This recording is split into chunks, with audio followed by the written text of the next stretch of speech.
కాలం కలిసి రావటం అంటే ఏంటో ఇప్పుడు ఆంధ్రప్రదేశ్లో జనసేన పార్టీని చూస్తే అర్థమవుతుంది.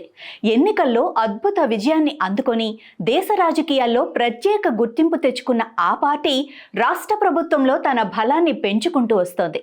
తాజాగా ఆ పార్టీ జనరల్ సెక్రటరీ, జనసేన అధినేతకు అన్నయ్య అయిన నాగబాబుకు కేబినెట్లో అవకాశం రావడంతో మరొక అడుగు ముందుకు పడినట్టయింది. ఎంతో కాలంగా తమ్ముడు వెనకాల నీడలా వెన్నంటి ఉన్న నాగబాబుకు కాలం కలిసొచ్చింది. పార్లమెంటుకు వెళ్లాలని చాన్నాళ్లుగా ఆయన ప్రయత్నాలు చేస్తున్నారు. చివరకు రాజ్యసభలో ఛాన్స్ వస్తుందని గంపెడాశలు పెట్టుకున్నా అక్కడ కూడా వర్కౌట్ కాలేదు. కానీ అవన్నీ రాకపోవడమే మంచిదైంది అన్నట్టు అద్భుతమైన అవకాశం కొట్టేశారు.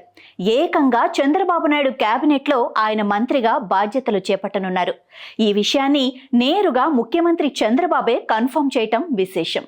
రీసెంట్గా ఏపీలో 3 రాజ్యసభ సీట్లు ఖాళీ అయ్యాయి. వైసీపీకి చెందిన 3 నేతలు ఆ పార్టీకి రాజీనామా చేసి టీడీపీ తీర్థం పుచ్చుకోగా వారిలో బీద మస్తాన్ రావు ఒకరు. రాజీనామా చేసినప్పుడు ఆయనకు సీఎం చంద్రబాబు మాట ఇవ్వటంతో ఆయన్ను పెద్దల సభకు మళ్లీ పంపిస్తున్నారు.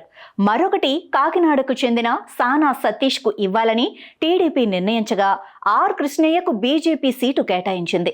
దీంతో రాజ్యసభకు వెళ్లాలన్న నాగబాబు ఆశలు అడియాసలయ్యాయి. ఈ క్రమంలో మంత్రివర్గంలోకి నాగబాబుని తీసుకుంటున్నట్లు సీఎం చంద్రబాబు స్వయంగా ప్రకటించటం అందర్నీ ఆశ్చర్యపరిచింది. 2019లో నర్సాపురం నుంచి లోక్సభకు పోటీ చేసిన నాగబాబు వైసీపీ వేవ్లో ఓడిపోయారు. మొన్నటి ఎన్నికల్లో అనకాపల్లి నుంచి పోటీ చేయాలని నిర్ణయించుకొని అక్కడ ఇల్లు కూడా తీసుకున్నారు. పొత్తులో భాగంగా ఆ సీటు బీజేపీకి వెళ్లటం, అక్కడి నుంచి సీఎం రమేష్ పోటీ చేసి గెలుపొందటం జరిగిపోయింది.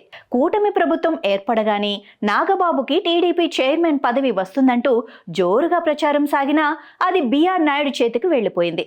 ఇంతలో రాజ్యసభ సీటు కోసం డిప్యూటీ సీఎం పవన్ ఢిల్లీ వెళ్లి బీజేపీ నేతలతో మాట్లాడారని వైసీపీ నుంచి విమర్శలు మొదలయ్యాయి.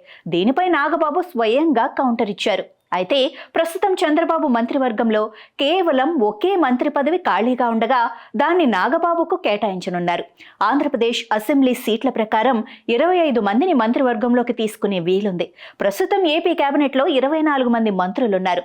ఇందులో జనసేన నుంచి డిప్యూటీ సీఎం పవన్ కళ్యాణ్తో పాటు నాదెండ్ల మనోహర్, కందుల దుర్గేష్ మంత్రులుగా ఉండగా బీజేపీ నుంచి ఒకరికి అవకాశం దక్కింది. ప్రస్తుతం ఉన్న పలువురు మంత్రుల శాఖలు మారే అవకాశం ఉందని తెలుస్తుండగా నాగబాబుకు టూరిజం లేక సినిమాటోగ్రఫీ శాఖ దక్కే ఛాన్స్ ఉందని సమాచారం. మంత్రి బాధ్యతలు చేపట్టిన తర్వాత ఎమ్మెల్సీగా నాగబాబు ఎన్నిక కావాల్సి ఉంటుంది. మార్చిలో కొన్ని ఎమ్మెల్సీలు ఖాళీ అవుతుండగా వాటిలో ఒకటి నాగబాబుకు కేటాయించనున్నారు.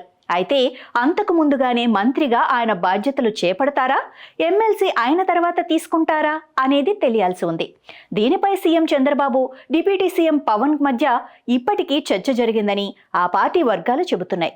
నాగబాబు మంత్రిగా బాధ్యతలు చేపడితే మెగా బ్రదర్స్ అంతా మంత్రులుగా పనిచేసిన రికార్డు ఆ ఫ్యామిలీకి దక్కుతుంది. గతంలో చిరంజీవి కేంద్ర టూరిజం మంత్రిగా పనిచేయగా ప్రస్తుతం పవన్ కళ్యాణ్ ఏపీ డిప్యూటీ సీఎంగా ఉన్న విషయం మనందరికీ తెలిసిందే.